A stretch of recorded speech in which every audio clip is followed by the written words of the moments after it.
Okay guys, so we've got two more things to cover in section 1D of the book, so I'm going to wrap that up with this little video. So first we have deductive arguments with a chain of conditionals, okay? So it can be 2 premises and a conclusion, or it could be 5 premises that lead to a conclusion, all right?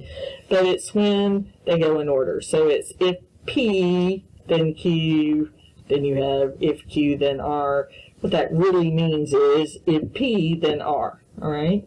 So that implies, right, so that P has to lead to R, all right? So let's see how that works out in an example. All right, so here's an example. So we've got to determine if this is a valid argument. If elected to the school board, Maria Lopez will force the school district to raise academic standards, which will benefit my children's education.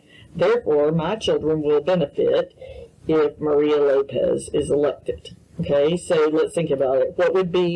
Let's think about our P, Q, and R. So what's the first thing, right? So P would be if Maria is elected to the board.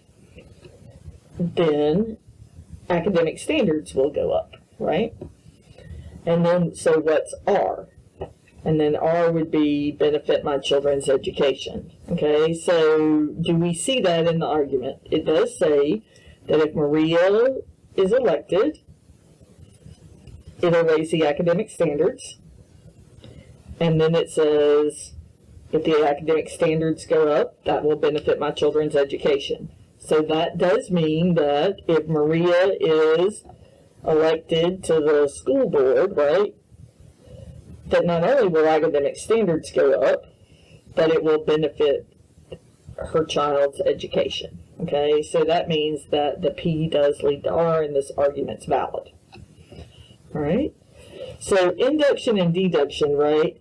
Math relies on this idea of a proof, and a mathematical proof is just a deductive argument that demonstrates the truth of a claim or a theorem, right? Remember those from geometry proofs? Right? So mathematical proofs use deduction. Theorems are actually often discovered by induction. That's a different thing, so we'll worry about that later. All right. Inductively testing a mathematical rule. So if we wanted to test the rule A times B equals B times A, we would try to come up with different examples of what that might look like. So let's start with the idea of like 7 times 6.